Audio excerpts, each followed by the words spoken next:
experiencing across Vermont is historic and catastrophic. Thousands of homes and businesses lost. Rescues continue at this hour. There's going to be some people that'll be tough to come back from this. Communities cut off by washed out roads. I'm Mike Ben David on what would be normally Route 15, but I'm on a canoe on a bridge right now. We have coverage from Johnson, Lamoille County coming up on the Channel 3 News. I'm Catherine Huntley in downtown Waterbury, and coming up, the high water persists. We'll tell you how people are being impacted. Plus, the feds promising help to teams on the ground and in rescue boats already.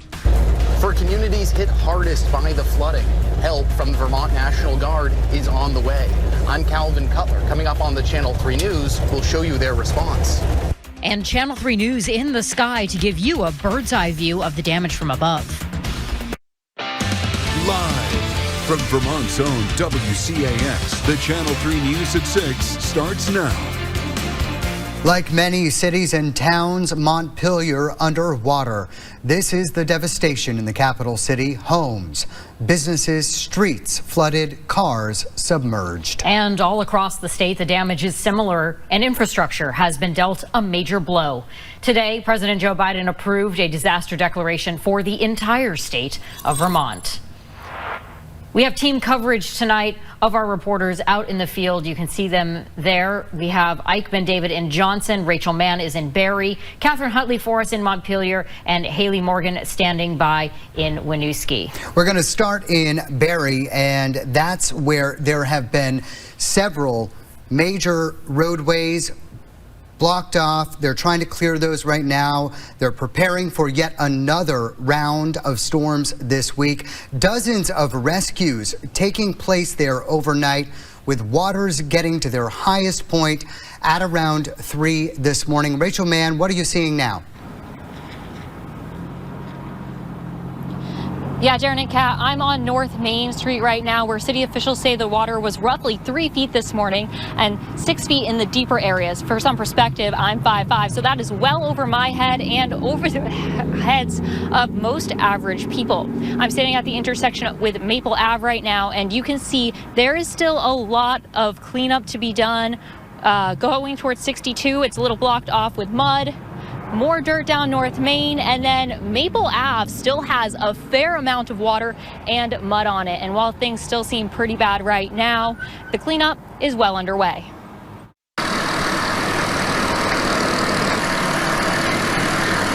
Devastating. That's the only way many Barrie residents describe the situation. Transportation, access to supplies, access to health care, etc. Everything, as far as I can tell, has been disrupted. Businesses like Next Chapter Books and Rooted Yoga are starting to clean water and sludge out of their spaces. Out of our product up off the floor, we're hoping to save the bookshelves. We just don't know. The studio is going to be closed for quite a while, so we have to replace a lot in there, and I'm just clearing everything out right now. Outside, the Rainbow Rapid Response Team is handing out essentials like water and feminine hygiene products to those who need it. People are basically mucking out their homes right now.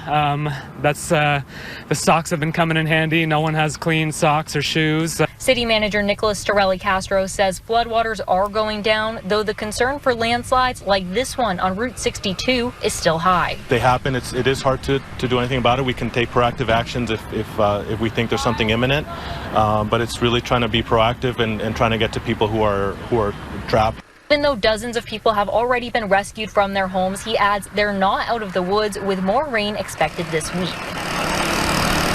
Trying to find the positive in all this is that amongst, even in the devastation of this, one of the first messages that were coming in from people is how to help. People here helping us all night, all morning. Yeah, people have reached out. I think my phone is pinging. There's a lot of talk about Vermont Strong and the power of community and stuff, but it's really obvious, I think, when you're down here on the ground. And if you are in the Barrie area and in need of help, the American Red Cross has opened a shelter at the Barrie Auditorium. The Rainbow Bridge Community Center is also stocking those essential goods right outside their door here on North Main Street. And live in Barrie, Rachel Mann, Channel 3 News. Rachel, thank you. The floodwaters may have receded in Barrie, but not as much in the capital city of Montpelier, which is underwater this evening. Catherine Huntley is there for us right now. Catherine, tell us, is it getting any better? Well, Darren and Kat, all I can say is what a difference just an hour has made. When we were down here an hour ago, we could barely see the street. It was inches deep of floodwater, but now here right across from the Capitol building, you can see both lanes of traffic, even just in the last, I would say 30 seconds. A state security guard, a state house security guard came and was clearing out all of those drains, which were filled with the gunk and trash and muck. And it appears that has even done more of the trick. So the floodwaters are receding here and fast, which is a good news as debris continues to be out and around. There's what seems to be a thick sheet of mud everywhere we look and dust everywhere, but floodwaters still remain this afternoon all over the capital city. Our SkyMax 3 drone capturing it from the air. People starting to be able to actually move about way more freely than before. Even since we've been here, we've noticed the river has seemed to go down, but still definitely rushing. We ran into a family on a college tour who got stuck in Montpelier and has finally just this evening got a new rental car to leave. Unfortunately, we ran into a once-in-a-100-year event, but we are grateful to the emergency services and to especially the facilities managers here at the Capitol Plaza. They were terrific in terms of supporting all their guests, and folks were just all willing to pitch in and help those who were in need for emergency services. And those visitors there said they saw many outside state agencies here to help. A real pull-together moment for the city of Montpelier and the state of Vermont. We'll be on top of the situation here as the floodwaters recede tonight and for a while longer more. Live in Montpelier, Catherine Huntley, Channel 3 News. Catherine, thank you very much. We're now looking to Lamoille County. And that is where we find our Eichmann David, who is live in Johnson, where the downtown flooded. Ike, you've been there most of the day. What's it like now? Yeah, Darren and Kat, the sun is shining a completely different scene right now. Just hours ago, where I'm standing right now would have been hip high in water. Now, crews are still working to clear the parking lot, but a completely different scene. Also, roads that were flooded now cleared, not necessarily open, but the water has receded. So we're seeing a lot of changes actively happening by the hour right now in Lamoille County. But the effects of that flooding and the impacts felt here and all over the state. From downtown Johnson to a nearby trailer park to a flooded organic farm, the high waters leaving an impact. It's devastating. It's memories of Irene. There's going to be some people that'll be tough to come back from this. Cars and houses covered in water. It's pretty bad. Like the doors to houses look like small windows. Route 15, the main road that stretches through downtown Johnson, looking like a river with boats rowing through the street. Kind of sad when you have to go out in a boat to get somewhere. Some were out there to prevent any more damage, like Dale Johnson of Bourne's Energy, who was shutting off propane tanks. We didn't care whose company it was. We tied every one of them off, shut them off all the way down through. So I was even able to get out and see some damage up close. I've been on the other side for a little bit. This is my first paddle, actually. An up-close look shows the high water surrounding the Sterling Market and other businesses. The damage cost for business and houses is still unclear. The Sterling Market, just some things we may not have around here that we take for granted. Down the road in Moorestown, the water was still running high at midday, closing roads, making it nearly impossible to get to Hardwick. Oh, it sucks, to put it bluntly. Why is that? Because we can't get anywhere. Everything is shut down, basically. You can't go south, you can't go west, you can't go east. Wherever you're at, that's where you are. What would normally be an access area to put your canoe in the Lamoille River, now the water is so high you don't even know where the river actually starts. Others say it's a part of life in the region. Been there before. Been a while. Irene and other situations. Back in Johnson, the focus now turns to the cleanup. Just came in quick, and thank God it's leaving quick. And as you can clearly see, it is leaving very quickly, but there is a lot of pickup to happening. Seen a lot of Johnson residents out here with trash bags picking up debris. I am told crews were up early evacuating people from households. It's unclear how many people were evacuated here in Johnson, but I am told there were no serious injuries. Reporting live in Johnson, Ike Ben David, Channel 3 News. I can thank you very much, and much of Hardwick is cut off tonight. Parts of Route 15 completely washed away. So much so we couldn't get there. But we're told the damage is widespread to homes and a hotel. The inn by the river destroyed.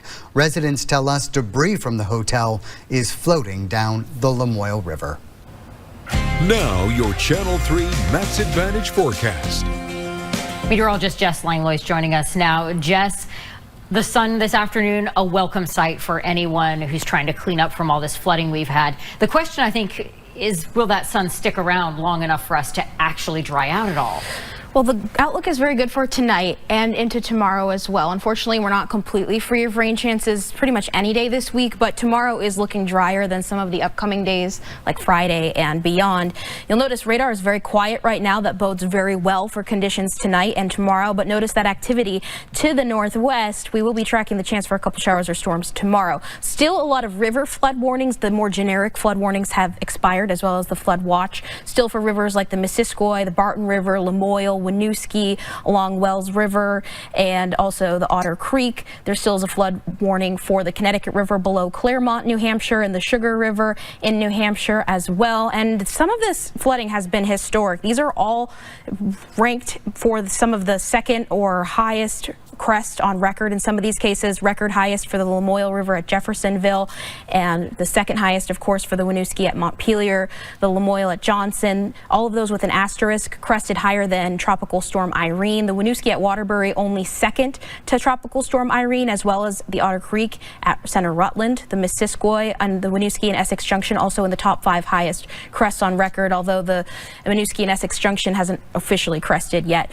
But we're still seeing moderate to major flood levels in places like the Winooski River in Waterbury, Montpelier, Essex Junction, Otter Creek, Lamoille River at Johnson and Jeffersonville, and the Missisquoi at East Berkshire. The good news is these are starting to come down. We've seen a few rivers drop off minor flood stage within the past hour, so no longer in flood stage. Still have the Missisquoi near North Troy, the Barton River, the North River, and also the Wells River at Wells River.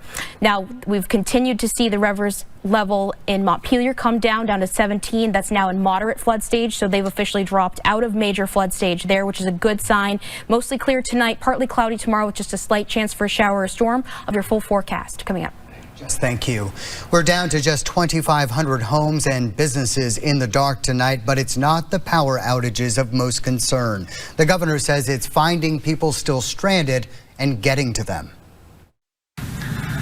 Make no mistake, the devastation and flooding we're experiencing across Vermont is historic and catastrophic. Governor Phil Scott with a sobering address to the state. Cities, towns underwater, communities cut off. Rescues still underway. The governor himself hiked a vast trail from his home in order to hold his press conference and thanked reporters forced to sleep in their vehicles, cut off by rising waters and closed roads. And I appreciate members of the media for their work to keep Vermonters informed and safe. And expressed gratitude to the federal government, announcing that President Biden approved a disaster declaration for all 14 counties in Vermont. This will help mobilize federal resources to support our response and recovery efforts for this unfolding and ongoing disaster. Property losses are staggering. The devastation is far-reaching. The governor says thousands of Vermonters have lost homes and businesses. But with people still being pulled from homes and vehicles, the focus right now is on getting them to higher ground. This is nowhere near over, and at this phase, our primary focus continues to be on life and safety before we can shift into a recovery phase. And when that phase happens, the governor says, Vermonters will do what they always do, pull together to help their neighbors. We've faced challenges before, and Vermonters have risen to meet the moment. Whether during Irene, COVID, or other hardships, Vermonters have proven time and time again were willing and able to step up. So many Vermonters have been working around the clock, saving lives and helping those in need. We're all in their debt and will be forever grateful. For the people who need a place to stay tonight, the Red Cross has set up shelters in Vermont. We'll talk to them straight ahead. Plus, Waterbury underwater. We feel devastated by what's happening. The damage to the town and how neighbors are already pitching in to help. Also, the mighty Winooski. The raging river leaving residents in awe at the amount of water. We'll show you. Plus, we capture the catastrophic flooding from above. The stunning video caught on our cameras. And we're embedding with the Vermont National Guard. Their latest mission, helping the home state. Stay with us. And Lamoille Valley dealerships, one car. As residents in some cities and towns watch the floodwaters start to recede, they're waiting to see what's been lost. Catherine Huntley is live now in Montpelier for us again. Catherine, earlier you told us the water there has gone down dramatically in just the last 30 minutes, but you were in Waterbury for much of the day before this. What about there? Yeah, that was definitely the thing they were looking forward to. So many people wanted to help, but there just wasn't enough water leaving quick enough. Here's a look at them waiting for the deluge to go away. It is what it is. I mean, it really, there's not much you can do. That's the hard thing right now is there's a lot of people waiting to help, but we can't do anything until the water goes down. Brian Kravitz canoeing around his neighborhood, the only way to access Randall Street near downtown Waterbury. He says the water stopped encroaching right before flooding his first floor, unlike Irene, which went dozens of inches into his first floor. I think what's going to make this tough is the duration. The fact that it so far now is a 2-day event, and we'll probably go into a 3-day event before this water fully recedes. Irene had come up twice as high, but it also, by 6 in the morning, it was gone. And that makes a huge difference. Normally, Kravitz only has a field in his backyard and no water. Last night, it looked like a raging river. Now, the tops of the corn are only just visible as the Winooski River swells. But neighbors are there to help neighbors. We feel devastated by what's happening, and we just wanted to help, and just came down and asked people what they needed, and it was kayaks and canoes, so we went home and got them. And boat is the only way in or out, but the real work comes when the water recedes. We just got to wait and see. I mean, we need to help our friends out, and everybody. We're all a community. It's a really tight community. That's the most difficult work of all, says Jeremy Ayers, who, despite being flooded himself, spent time helping his neighbors rescue their pets. But he's grateful as of now no water has reached his first floor. The hard part comes later once the cameras go away and people go away and then you're back in your house trying to fix it on your own. That's the hardest part. But as soon as the water goes away here, there'll be all kinds of people from the community helping us out here. Trying to figure out. And as the water continues to go away all around here, people are seeing all the damage that's been left behind, all the silt and mud and everything that's been left. But people can now start moving forward, at least here in Montpelier, to getting back to where they used to be. Live in Montpelier, Catherine Huntley, Channel 3 News. Now your Channel 3 Max Advantage forecast. Well, the rain has stopped, but we, of course, still have ongoing flooding across our areas. It takes some time for the rivers to respond to just the massive amounts of water that have been dumped into those river basins over the past couple of days. Although rivers are starting to recede across the area, slowly we'll start to see them continuing to creep down, and most rivers are forecast to drop below flood stage anywhere between later on tonight, and some might not drop fully below flood stage until tomorrow, perhaps even tomorrow afternoon. Some rivers like Otter Creek or the Winooski at Essex Junction. Now, we do still have some floodwater standing in a lot of communities tonight. Quick reminder, do not interact with this water. You don't want to walk through it. You don't want to try to bike through it. You certainly don't want to try to drive through it. There's unknown stuff in there, bacteria, potentially human waste, electrical currents, debris of all sorts. And also the road or ground might be washed out underneath. You don't know what's underneath it as well. We still have river flood warnings in effect for a number of rivers across the area this evening. And one of them, of course, that we've been watching is the Winooski at Montpelier. It's now fallen about 4 feet from where it crested at 9 o'clock this morning. So good sign there. We're finally below major flood stage, now in moderate flood stage, and it will continue to recede over the course of the night and into tomorrow morning. Now, this is the river graph there. You can see where we kind of hit a little crest last night, official crest this morning, and this is how we've started to fall now, and will eventually drop below flood stage, most likely sometime early tomorrow morning. Now, we will continue to see some rivers responding slower than others. This is the Winooski at Essex Junction. Looks like it's finally starting to crest there. That one's going to take a little bit longer to fully drop below flood stage. Most likely tomorrow afternoon is when that happens. Likely to respond a little bit slower in places like Waterbury as well. Might take into tomorrow afternoon before it's fully below flood stage there as well.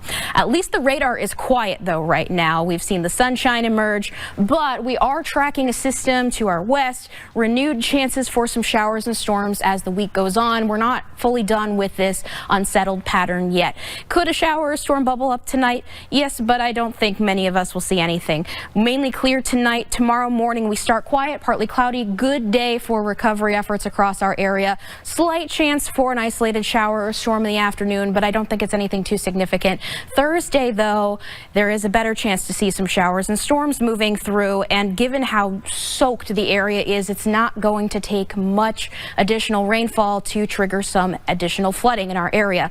Now, these will be hit or miss over the next few days, but any of these that come through do have the potential to drop an additional couple tenths of an inch, maybe even a little bit more locally. So we'll have to monitor that situation very closely in the coming days. But with the sun today, we've seen temperatures return to the low to mid 80s across the area, so a pleasant afternoon despite all of the destruction. We're looking at temperatures falling through the 70s this evening. Still warm out there, some areas of fog. By tomorrow morning, we're starting in the mid 60s and warming up into the upper 70s to mid 80s by tomorrow afternoon. Partly cloudy, just an isolated shower or storm. And then again, that unsettled pattern continues Thursday, Friday onward, and also pretty humid as well. Jess, thank you. Flooding from above. Channel 3 News takes you into the air for a bird's eye view of damage in the Winooski River Valley. Here's Dom Amato. Taking off in Essex, floodwaters fill fields across town. Homes and driveways appear spared. Flying south towards the Bridge Street Bridge in Richmond. The Winooski River spilling onto the road and taking over the town and nearby Bolton. In Waterbury, Vermont's state office complex narrowly avoids another disaster. Floodwaters breach nearby fields, parks, roads, and driveways. Montpelier hit hard. Homes, restaurants, and businesses inaccessible. The capital city, a sea of brown water, but the State House virtually unfazed and standing strong. And a muddy mess in Barrie. Floodwaters recede, but the impact is being felt in the Granite City. Cars that weren't washed away driving again, barreling towards a long recovery. Dom Amato, Channel 3 News. Next, we'll show you why some parts of the walkway along the river in Winooski are closed. And while water still rises in some areas, cleanup begins in others. Damage to Ludlow that town officials are calling catastrophic. Coming up on the Channel 3 News, we show you the damage and tell you what's to come. Bringing the most local news directly to you. Well, places like Chittenden County were spared widespread flooding. But the Winooski River is roaring through its namesake city. Our Haley Morgan is there. Haley, tell us what you see. Darren and Kat, as you can see behind me, the water is rushing and you can hear it as all the currents are rushing together. And we're on the side of the parking lot, of the other side of the river, where, you know, some of the water has actually come up from the river.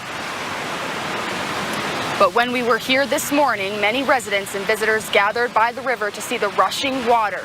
The river is at its highest peak right now. It should be slowly receding throughout tonight and tomorrow morning.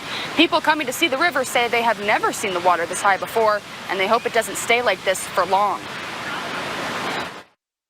It's been pretty wicked to see. Never seen the dam flow so hard. And yeah, it's encroaching up the wall and into the sidewalk over there. It is advised if you come down to see the water, stay on dry land, don't wander towards the riverbank. Now, some people have been going past those barriers that have been blocked off, and officials are saying do not do this as the water is rushing really, really fast. Reporting in Winooski, Haley Morgan, Channel 3 News. Haley, thank you. The city of Montpelier is still watching the Wrightsville Dam, but says the water is rising much more slowly now. City leaders warned overnight that the dam was reaching capacity and water could spill over into the North Branch River. Residents were advised to go to the second floors of their homes just in case. Earlier today, we spoke with a couple who was watching the water rise along the dam. And that's the most help we can be right now because we can't drive into town. But if we can tell people the second that goes over, that buys everybody a little more time. The state says right now the water is about 1 foot below the auxiliary spillway, and it's not clear how much higher it will go. People in Ludlow are beginning to pick up the pieces after the severe washouts there. As we showed you, they were completely cut off yesterday. Today, it's a different story with recovery underway, as Channel 3's Melissa Cooney shows us. Cleanup is underway in Ludlow after substantial flooding is causing significant damages to the village and the surrounding areas. A main priority on Tuesday, clearing out Pond Street, which as of the morning was totally impassable. A long cleanup begins in Ludlow. Bad, very bad. So there's not a lot of good stuff left. A deluge of rain brought 3.5 feet of water and 6 inches of mud inside Darkside snowboards and badly damaged other businesses on Pond Street. Justin Dyack, a manager at the store, says the flooding ruined their products and also their walls, which were recently renovated, and believes the damage is way worse than Tropical Storm Irene. I don't think Irene even touched like the inside of the shop at all, or like a lot of this. And the mud and water levels in this area are no joke. I'm standing in front of the Ludlow laundromat and you can see where the mud rose. It went all the way up above the door handle. I would show you, but the mud is actually so deep it was coming all the way up to here, so we can't even walk much further. Townspeople separated by huge mud piles and excavators. It's sad because you can't get to all your help, your family and friends, and want to help them out. We haven't even been able to see the other side of town. Damage in Ludlow extends beyond the village center. Tuesday morning, Doug Road off Route 103 was underwater.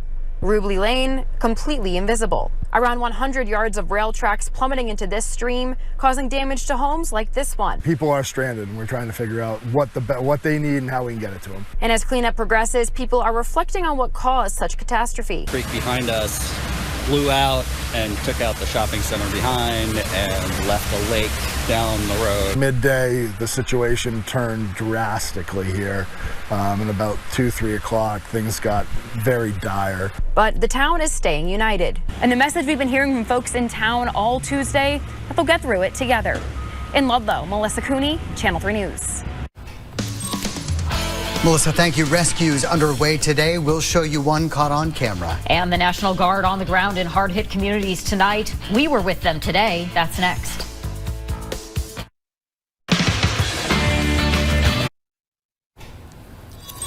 Take a look at this. Crews spend most of the day rescuing people from their homes. An older woman is escorted through floodwaters in Johnson. First responders say they had to help multiple people get to safety throughout the day. The Green Mountain Boys, Vermont's Army and Air National Guard, stepping in to help with the emergency response. Our Craven Cutler embedded with the crew from Camp Johnson to the hardest hit part of the state for this report. Several days after the storm began, many communities are still seeing a dynamic situation, including in central Vermont, where here in Montpelier, the Vermont National Guard has been called in to assist families. Rapidly changing conditions, overwhelming local crews in some spots. In Richmond, rescuers needed rescuing from floodwaters. Facing unsafe roads, with many still stranded, the National Guard has been activated. Tuesday, we met up with about 30 Army National Guard members deployed from Camp Johnson. We're the unit that initially goes in to help stabilize, while more resources can be mobilized. zigzagging through flooded valleys. A convoy of Guard members traversed the Mad River Valley, over the Warren Gap, and up through Northfield to reach the barracks in Berlin. For the Vermont National Guard crews that are traveling to central Vermont, their main focus is assisting local municipalities with the response to the flood. We may be taking over some roadblocks that local law enforcement might be doing, so they're freed up for other resources, and then what other taskings they might need from us. The Guard works in partnership with State Emergency Management to meet pressing life safety needs: food, water, transportation, shelter, and others. In the early stages of the storm, crews are focusing on safety, working to get people to higher ground. As of right now, the primary mission is going to be the LMTVs in Montpelier. One of the reasons that we are in the National Guard is to be a resource for the state, and that is part of why we do it, to be part of something a little bit bigger. And as the state's response to the disaster evolves, they say eventually they'll take over other tasks. We're here to react to what's already happened, and then we're also here to preempt what's going to happen and hopefully mitigate any sort of circumstances that might become tragic in the future. The Air National Guard has also been deployed to evacuate people from the hardest hit remote areas and to keep an eye from the sky. Reporting in Montpelier, Calvin Cutler, Channel 3 News. That catastrophic flooding has drawn plenty of comparisons to Tropical Storm Irene 12 years ago. In 2011, 20,000 acres of farmland were underwater, 500 miles of state roadways, and some 200 bridges damaged or destroyed across the state. And tragically, 6 people were killed. I spoke with writer Peggy Shin, who penned Deluge, which focused on Irene's devastation. She says she thinks the damage today is even more widespread than 12 years ago. Irene was a quick 24-hour hit, where this was an extended storm. I think also during Irene, we expected wind damage, and I think the flash flooding caught some people off guard, where this time, I don't know about anybody else, but when I got that 3 a.m. text alert, about flash flooding, I was wide awake.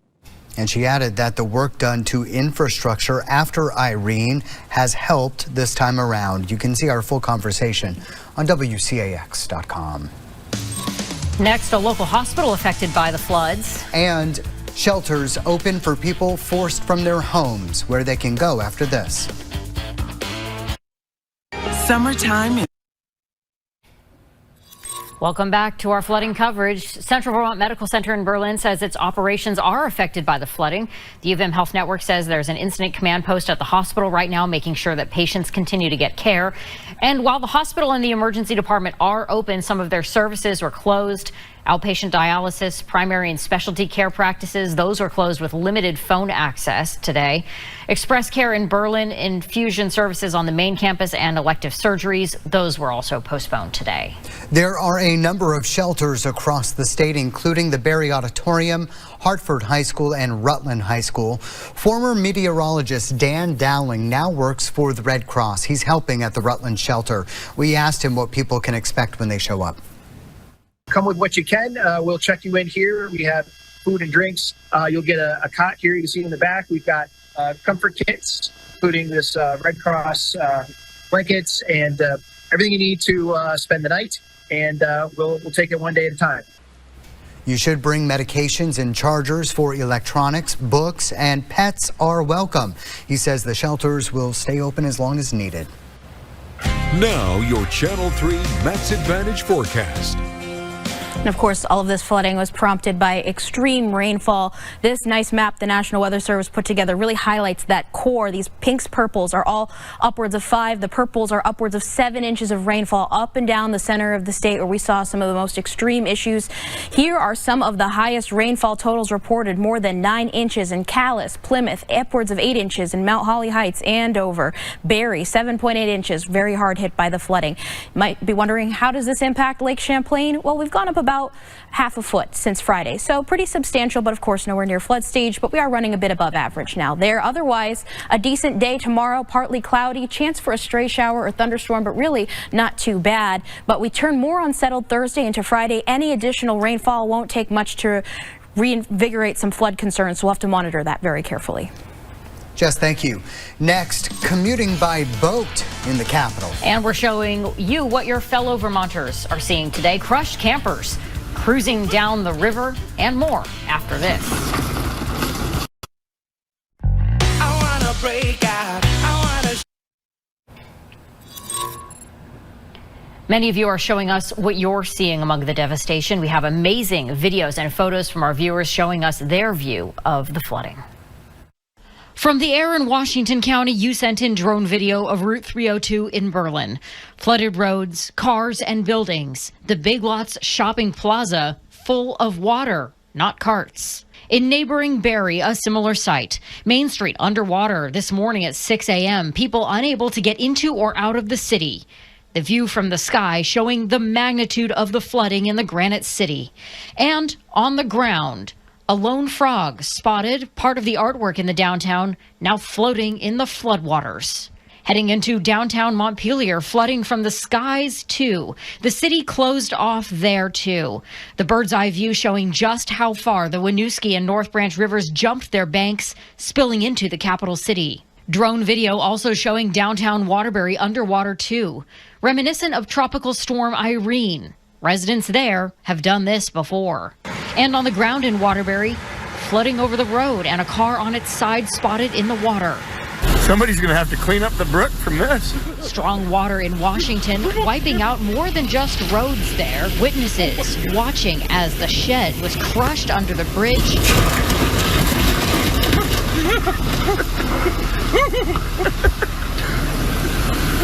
And then a trailer, too. That's pretty decent. Rushing water cutting across the remnants of Bliss Pond Road in Calais. You can see people cut off there from each other. And Moscow Woods Road in Calais, a gaping canyon right now with the road and much of the dirt under it washed away. Haggett Road in Calais, also wiped out. And residents in Adamant waking up to water making new paths right by their homes this morning. Over to Lamoille County, water going the wrong way over the road at the Wrong Way Bridge in Cambridge instead of under it. The Lamoille River at Oxbow Park in Morrisville, more of an ocean, jumping its banks and flooding that area. People won't be playing there for a while. In Caledonia County, the culvert on Hardwick Farms Road in East Hardwick, unable to handle the strong water. In Orleans County, water over Airport Road in Newport and Coventry. In Orange County, flooded farm fields at Howe Acres in Tunbridge. In Windsor County, video of some of the damage in Reading. The ground right up to that home wiped away by the storm's wrath. In Windham County, rushing water still covering part of the road near Stratton Mountain and Bonneville. Debris on the roads in those areas, making them look more like the bottoms of streams. To Rutland County, where the Mead Falls are thundering, powerful water flowing over. And the Sutherland Falls in Proctor, a similar sight. Water flowing stronger there than many have ever seen it before. Well, with streets underwater, a couple of paddlers got around Montpelier by boat. Ethan Evans and a buddy put their kayaks in on Main Street and then made their way to different sections of downtown, including State Street. Evans says he grew up in the capital city and he can't believe what he's seeing. It's a lot sadder than a lot of paddling trips I've done in the past. Seeing like stores that I've gone to my whole life, kind of like a little bit underwater, just something you don't really want to see. Evans also said the water has a strange smell, kind of like gas. Of course, experts are asking everyone to stay out of the water for their own safety. Coming up in sports, major changes are likely coming to the world of golf. But not everyone on Capitol Hill is convinced by the plan. We'll hear from them next. Now, WCAX Channel 3 Sports, sponsored by Xfinity Mobile. Lawmakers are accusing the Saudi Arabian government of sports washing its human rights abuses with large investments in sports, notably the planned merger between Live Golf and the PGA. Golf executives were called before Congress today to testify on that deal. Natalie Brand reports. Jack, lawmakers have launched a probe into this planned merger. Senator Blumenthal, the chair of the subcommittee on investigation, says this is really about the future of sports and the potential for what he says is a repressive regime to, in effect, take over an American institution. Today's hearing is about much more than the game of golf. Connecticut Senator Richard Blumenthal came out swinging against PGA executives, grilling them over why the tour suddenly reversed course on its opposition to LIV Golf, moving to merge with the Saudi-backed league instead. It's a regime that has reportedly killed journalists, jailed and tortured dissidents, fostered the war in Yemen, and supported other terrorist activities, including the 9/11 attack. Blumenthal accused the Saudi government of using money and sports to try and clean up its public image. What is the amount of the Saudi investment that is going to be made? There's been discussions. It would be a significant amount. North of what are the amounts that have been discussed? North of $1 billion. PGA executives testified the sport faced an existential threat in its previous standoff with LIV. If it all continued, expensive legal fights, every day wondering which player was going to leave next, a fan base tired of hearing about it, sponsors nervous. Golf, as we know it, would be damaged forever. Some families of 9/11 victims attended the hearing. They've said they're shocked and offended by the planned merger. If any person had the remotest connection to an attack on our country and the murder of my friends, I am the last guy that would be sitting at a table with them. The PGA has committed to meeting with 9/11 families, and executives say the merger is not a done deal. President Bush. After the hearing, Senator Blumenthal says that they will continue with more hearings. They want to hear from representatives of LIV Golf and also the Saudi Wealth Fund. Meanwhile, in addition to the congressional probe, we know that the Department of Justice is looking into potential antitrust issues around this proposed merger. On Capitol Hill, I'm Natalie Brand, Channel 3 News. And a little closer to home, Thunder Road has already decided that they are going to postpone their races that were supposed to be held on Thursday down in Barrie. That makes sense because the track is still underwater, as Jess can probably tell us. Yeah, good call. I mean, that area has been hit so hard. We still have ongoing flooding this evening, but at least the rivers are on their way down. We're still waiting on a crest for the Winooski at Essex Junction, but at least dry through tomorrow, then watching those storm chances again later this week. All right, Jess, thank you. Thanks for watching. Good night. Good night.